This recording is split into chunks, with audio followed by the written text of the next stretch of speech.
জামায়াতে ইসলামী এবং এনসিপির রাজনীতি, এটা আমাদেরকে কি দিতে পারবে? যারা ইনসাফের কথা বলে তাদের অপকর্ম শেষ নেই এবং জনগণ তাদের আর বিশ্বাস করে না। জামাত ও এনসিপির রাজনীতি নিয়ে কঠোর সমালোচনা করে এই মন্তব্য করেছেন পানি সম্পদ মন্ত্রী ও বিএনপির যুগ্ম মহাসচিব শহীদুদ্দিন চৌধুরী এনি। লক্ষ্মীপুর এক সংবর্ধনা অনুষ্ঠানে তিনি বলেন, তাদের রাজনীতি কোনো দেশপ্রেম নেই। রোববার সন্ধ্যায় লক্ষ্মীপুর শহরে একটি রেস্টুরেন্টে জাতীয়তাবাদী আইনজীবী ফোরামের ব্যানারে নবীন আইনজীবীদের সংবর্ধনা অনুষ্ঠানের আয়োজন করা হয়। অনুষ্ঠানের প্রধান অতিথি হিসেবে বক্তব্য রাখেন পানি সম্পদ মন্ত্রী শহীদুদ্দিন চৌধুরী এনি।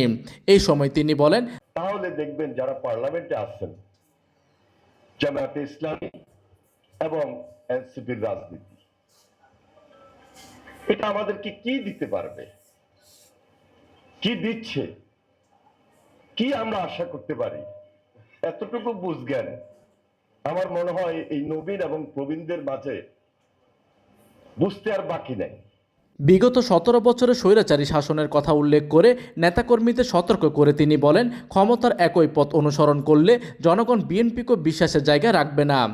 উক্ত অনুষ্ঠানে জেলা আইনজীবী ফোরামের সভাপতি হাফিজুর রহমানের সভাপতিত্বে অনুষ্ঠানে বিশেষ অতিথি হিসেবে উপস্থিত ছিলেন সংসদ সদস্য আবুল খায়ের ভূঁইয়া, হুইপ ABM আশরাফুদ্দিন নিজাম সহ বিএনপির স্থানীয় শীর্ষ নেতারা। প্রতিনিধির তথ্য ও পাঠানো চিত্রে ডেস্ক নিউজ, দিগন্তের বার্তা 24, নোয়াখালী।